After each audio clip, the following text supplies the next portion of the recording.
खबर आ रही है उत्तर प्रदेश के नंबर हरदोई से, जहां पर भाजपा नेता सर्वे जनसेवा ने कहा भाजपा में काम से टिकट मिलता है, जातिवाद से नहीं। अगर जनता के वोट और सपोर्ट से विधायक बना तो ग्रामीणों के पलायन को रोकने का प्रयास करते हुए स्थानीय स्तर पर लघु व कुटीर उद्योग लगवाकर बेरोजगारों को घर पर ही रोजगार उपलब्ध कराया जाएगा। ये बातें भाजपा नेता सर्वे जनसेवा ने पत्रकारों से बातचीत करते हुए कही। उन्होंने एक सवाल के जवाब में कहा कि जीवन भर उनकी निष्ठा भाजपा में ही रहेगी। आगामी विधानसभा चुनाव में अपनी टिकट को लेकर आश्वस्त सर्वे जनसेवा ने कहा कि भाजपा में मेहनत करने वालों को टिकट मिलता है, न कि जातीय समीकरण के आधार पर। सरकार की उपलब्धियां गिनाते हुए उन्होंने कहा कि फिर भाजपा पूर्ण बहुमत से सरकार बनाएगी। अन्ना पशुओं से किसानों को हो रही समस्याओं पर बोले। ग्राम पंचायत स्तर पर आधुनिक गौशाला का निर्माण कराकर इस समस्या से छुटकारा दिलाया जाएगा। विभिन्न समस्याओं को पूर्व में हुए किसान आंदोलन के सवाल पर बोले। किसान आंदोलन नहीं बल्कि खेतों में मेहनत कर रहे हैं।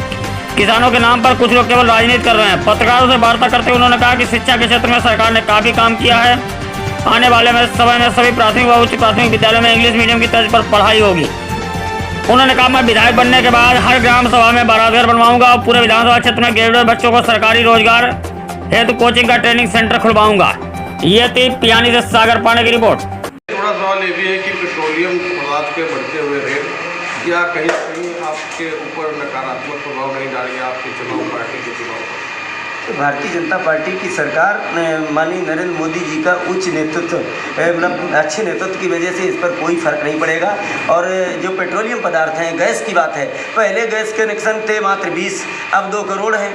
तो इस वजह से जब उपभोक्ता जैसे किसी चीज़ की जब मांग बढ़ती है तो उसके मूल्य स्वतः ही बढ़ जाते हैं, जिसकी वजह से चूँकि अब अंतर्राष्ट्रीय चीज़ है, कोई हमारे देश में इसका उत्पादन मात्र 15% होता है, उसमें भी आज की खपत के आधार पर देखा जाए तो मात्र 5% होता है। 95% पेट्रोलियम पदार्थ हमारे देश को आयात किया जाता है। इसकी जब खपत बढ़ेगी, जिसकी मांग बढ़ती है, उसका मूल्य स्वतः ही बढ़ जाता है। और भारत सरकार इस पर फिर भी बहुत कुछ नियंत्रण किए हुए है। हमें तो लगता है कि 150 के जिस तरीके से अंतर्राष्ट्रीय मार्केट में बाजार कच्चे तेल के दाम बढ़ रहे हैं तो इससे और ज़्यादा होना चाहिए, लेकिन फिर भी भारत सरकार माननीय नरेंद्र मोदी जी, योगी जी इस पर बहुत कुछ किए हुए हैं।